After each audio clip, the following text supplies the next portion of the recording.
मुंबई गोवा महामार्गावर अपघातांची मालिका सुरूच असून महामार्गाच्या रखडलेल्या कामांच्या पार्श्वभूमीवरती एक अतिशय भीषण अपघात झालेला आहे। मुंबई गोवा महामार्गावर हातखांबाजवळ चरवेली नजीक भीषण अपघात झाला। या अपघातात राहुल आव्हाड राहणार पनवेल जिल्हा रायगड नावाच्या दुचाकी स्वाराचा मृत्यू झाला।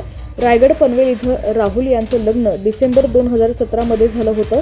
IT क्षेत्रात ते काम करत होते। पनवेल परिसरात त्यांचा मोठा मित्रपरिवार आहे।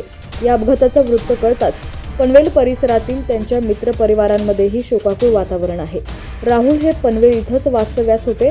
IT क्षेत्रातील कंपनीत ते कार्यरत होते। त्यांच्या अपघाती निधनाने आव्हाड कुटुंबियांवरतीही मोठा दुःखाचा डोंगर कोसळलाय। बाईकस्वार ट्रकच्या उजव्या बाजूच्या थेट टायरमध्ये घुसल्यानं हा भीषण अपघात झाला।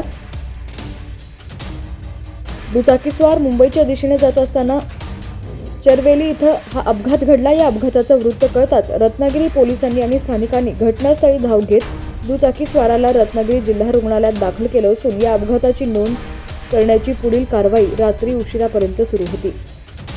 मृत्यू झालेल्या पनवेल येथील या तरुणाचं लग्न 4 डिसेंबर 2017 रोजी झालं होतं।